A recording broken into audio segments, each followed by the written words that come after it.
ಶೆಟ್ಟಿ ಅವರೇ, ನೀವೇನು ಹೇಳಿದ್ರು ಅದು ನಾನು ಇನ್ನೊಂದು ಮಾತು ಹೇಳ್ಬಿಡ್ತೀನಿ. ಇವತ್ತು ನಮ್ಮ republic TV, republic Bharat, republic Bangla, republic Kannada, ಕೋಲ್ಕತ್ತಾಯಿಂದ ಹಿಡಿದು ಡೆಲ್ಲಿಯಿಂದ ಹಿಡಿದು ಲಕ್ನೋವಿಂದ ಹಿಡಿದು ಮೈಸೂರಲ್ಲಿ ನಾವಿವಾಗ ಇನ್ವೆಸ್ಟಿಗೇಷನ್ ಮಾಡಿದ್ದೀವಿ.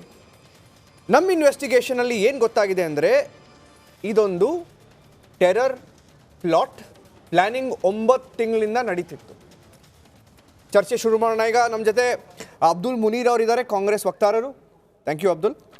Najma Chikkanarale, social activist. Thank you Najma. Ashwin Kumar, JDS ವಕ್ತಾರರು, ಇವತ್ತು ನಮ್ಮ ಸ್ಟುಡಿಯೋಲಿದ್ದಾರೆ. ಫಟಾಫಟ್ ಶ್ರೀನಿವಾಸ್ ಅವರು, ಹಿಂದೂ ಮುಖಂಡರು ನಮ್ಮ ಸ್ಟುಡಿಯೋನಲ್ಲಿ. ಮತ್ತು ಸುರಭಿ ಹೊಡಿಗೆರೆ, ವಿಶ್ಲೇಷಕರು for the first time. Welcome Surabhi. Thank you. ಈಗ ನೋಡಿ, ಇವಾಗ ಏನೇನು ಡೀಟೇಲ್ಸ್ ಹೊರಗೆ ಬಂದಿದೆಯೋ ನಮ್ಮ ಹತ್ರ ನೋಡಿ. ಫಾರ್ ಎಕ್ಸಾಂಪಲ್, ಈಗ ಒಂದು ಟಿಕೆಟ್ ಇದೆ ಸುರಭಿ, ನನ್ನ ಕೈಯಲ್ಲಿ ಇರೋದು ಇದೊಂದು ಟಿಕೆಟು. ಬೇರೆ ಯಾವ ಚಾನಲ್ ಯಾವ ನೆಟ್ವರ್ಕ್ ಹತ್ರನೂ ಇಲ್ಲ. ನಿಮಗೆ ತೋರಿಸ್ಬಿಡ್ತೀನಿ, 2 ಕಡೆನೂ ತೋರಿಸ್ತೀನಿ. ನೋಡಿ ಟಿಕೆಟು, ಇದು ಯಾರ ಟಿಕೆಟ್ ಅಂದರೆ ಇದು ಮನೋರಂಜನ್ ಅವರ ಟಿಕೆಟು. ಮೈಸೂರಿಂದ ಮನೋರಂಜನ್ ಅವರು ಬೆಂಗಳೂರಿಗೆ ಬರ್ತಾರೆ.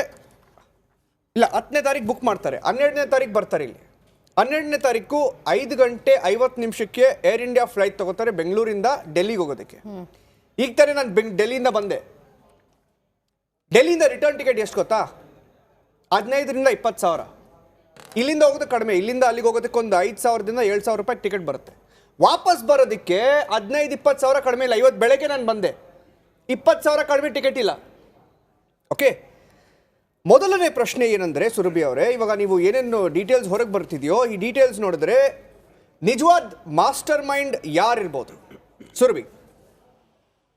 ಮಾಸ್ಟರ್ ಮೈಂಡ್ ಅನ್ನು ಕಂಡು ಹಿಡಿಯೋದಕ್ಕಿಂತ ಮುಂಚೆ ನಿರಂಜನ್, ಇವತ್ತು ಪಾರ್ಲಿಮೆಂಟಲ್ಲಿ ಏನು ನಡೆದಿದೆ ಅದ್ರ ಬಗ್ಗೆ ನಾನೊಂದು ಮಾತು ಹೇಳಬೇಕಿತ್ತು. ನಮ್ಮ ಪಾರ್ಲಿಮೆಂಟಲ್ಲಿ ನಿನ್ನೆ ಆಗಿರುವಂತಹ ಒಂದು ಸೆಕ್ಯೂರಿಟಿ ಬ್ರೀಚು ತುಂಬ ಕನ್ಸರ್ನಿಂಗು, ತುಂಬ ತಪ್ಪು. ಅದ್ರ ಬಗ್ಗೆ 2 ಮಾತು ಇಲ್ಲವೇ ಇಲ್ಲ. ಅದನ್ನು ನಾನು ಯಾವತ್ತೂ ಡಿಬೇಟ್ ಮಾಡೋದಿಲ್ಲ.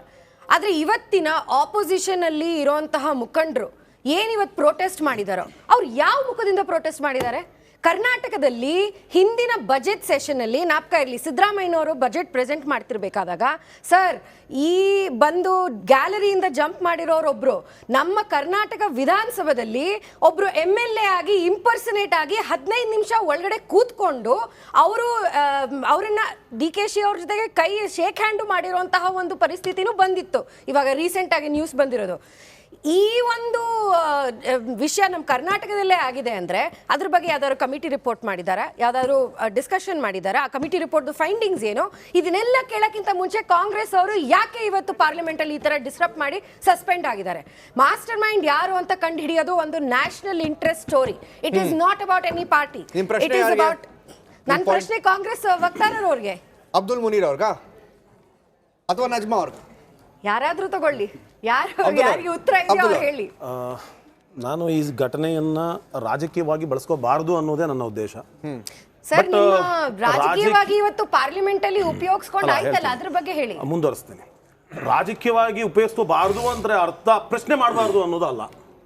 ಪ್ರಶ್ನೆಯನ್ನ ಮಾಡಬೇಕಾದಂತಹ ವಿಷಯವೇ ಆಗಿರೋದ್ರಿಂದ ಮತ್ತೆ ನಮ್ಮ ಬೆನ್ನನ್ನೇ ನಾವೇ ತಟ್ಕೊಂಡು ಈ ರೀತಿಯಾಗಿ ಹೋದ್ರೆ ಮುಂದೆ ಎಲ್ಲಿ ಹೋಗಿ ತಲುಪ್ತೀವಿ ಅನ್ನುವಂಥ ಅರಿವು ಸಹ ನಮ್ಗಳಿಗಿರ್ಬೇಕು. ಅದು ಎಲ್ಲ ರಾಜಕೀಯ ಪಕ್ಷಗಳಿಗೂ ಇರಬಹುದು, ಮಾಧ್ಯಮಗಳಿಗೂ ಇರಬೇಕು, ಹಾಗೆ ಈ ದೇಶದಲ್ಲಿರುವಂತಹ ಸಾಮಾಜಿಕ ಚಿಂತಕರು ಅಂತ ಹೇಳ್ಬಿಟ್ಟು ಭಾಷಣ ಮಾಡುವಂಥವರಿಗೂ ಗೊತ್ತಿರಬೇಕಾಗತ್ತೆ. ಯಾಕೆ ಹೇಳ್ತಾ ಇದ್ದೀನಿ ಅಂತ ಹೇಳಿದ್ರೆ, ನಮ್ಮಲ್ಲಿ ಏನು ಕರ್ನಾಟಕ ವಿಧಾನಸಭೆಯಲ್ಲಿ ನಡೆದಿದೆ ಅದ್ರ ಬಗ್ಗೆ ತನಿಖೆಗಳಾಗಿದೆ, ಯಾರು ಏನು ಅನ್ನೋದನ್ನ ಪತ್ತೆ ಹಚ್ಚಿದ್ದಾರೆ.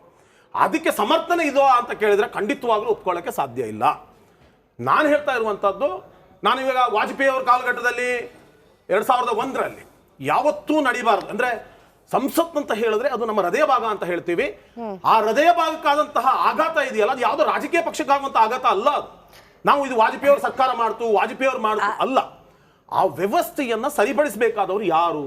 ಕಾಂಗ್ರೆಸ್ ಯಾಕೆ ಹಾಗಾದ್ರೆ ಅಮಿತ್ ಶಾ ಅವರ ರೆಸಿಗ್ನೇಷನ್ ಅನ್ನು ಕೇಳಿದ್ದಾರೆ ಅಥವಾ ಅವರ ಉತ್ತರ ಮಾಡೋದಕ್ಕೆ ಹೇಳಿದ್ದಾರೆ?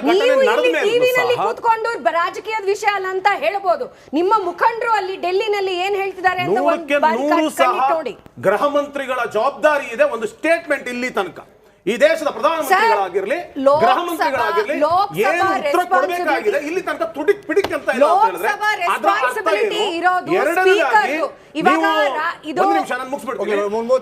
ಎರಡನೇದಾಗಿ ಈಗ ಪ್ರತಾಪ್ ಸಿಂಹ ಅವರನ್ನ ಯಾಕೆ ಅಮಾನತು ಮಾಡಬಾರದು, ಯಾಕೆ ಕೇಳಬಾರದು ಅನ್ನೋ ಪ್ರಶ್ನೆ ನೀವು ಗಮನಿಸಬಹುದು. ಮನೋರಂಜನ್ ಅವರ ತಂದೆಯ ಸ್ಟೇಟ್ಮೆಂಟ್ಗಳನ್ನು ನೀವು ಗಮನಿಸಿದಾಗ ಅವ್ರು ಹೇಳುವಂತದ್ದು ನಾವು ಹಾಗೂ ನನ್ನ ಮಗ ನರೇಂದ್ರ ಮೋದಿ ಅವರನ್ನ ಸನ್ಮಾನ್ಯ ಪ್ರಧಾನಮಂತ್ರಿಯವರನ್ನ ದೇವರಂತೆ ಆರಾಧಿಸ್ತೀವಿ, ನಾವು ಅವರ ಮತದಾರ. ಈ ಘಟನೆಗೂ ಇಷ್ಟೊಂದು ಆಪ್ತರಾದ್ಮೇಲೆ ಅವರು ಈ ಸರ್ಕಾರಕ್ಕೆ ಕಪ್ಪು ಚುಕ್ಕೆ ತರುವಂತಹ ಕೆಲಸಗಳು ಹೇಗೆ ನಡೆಯಕ್ಕೆ ಸಾಧ್ಯ? ಮನೋರಂಜನ್ ಅವರ ತಂದೆ ಹೇಳಿರೋ ಹೇಳಿಕೆಯನ್ನು ನೀವು ಹೇಳಿದಿರಾ, ಅವರೇ ಹೇಳಿದ್ದಾರೆ ಇದರಲ್ಲಿ ಪ್ರತಾಪ್ ಸಿಂಹ ಅವರ ತಪ್ಪು ಯಾವುದೂ ಇಲ್ಲ.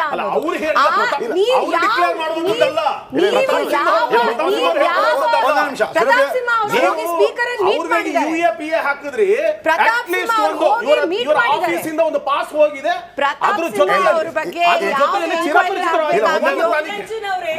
ನಿರಂಜನ್ ಅವರೇ, ಒಂದು ಏನು ಅಂತ ಹೇಳಿದ್ರೆ ಪ್ರತಾಪ್ ಸಿಂಹ ಅವರನ್ನ ನಾವು ಗಮನಿಸ್ತಿರ್ತೀವಿ.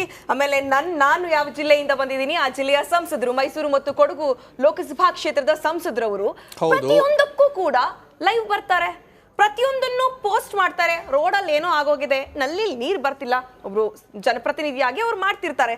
ಇಷ್ಟು ದೊಡ್ಡ ಗುರುತರವಾದಂತಹ ಆರೋಪ ಪ್ರತಾಪ್ ಸಿಂಹ ಅವರ ಮೇಲೆ ಕೇಳಿ ಬರ್ತಾ ಇರೋ ಸಂದರ್ಭದಲ್ಲಿ ಬೇರೆ ಎಲ್ಲಾನು ಪೋಸ್ಟ್ ಮಾಡಕ್ ಬರುತ್ತೆ, ಇದ್ರ ಬಗ್ಗೆ ಒಂದು ಕ್ಲಾರಿಟಿಯನ್ನ ಕೊಡೋದಕ್ಕೆ ಪ್ರತಾಪ್ ಸಿಂಹ ಮುಂದೆ ಬರ್ತಾ ಇಲ್ಲ.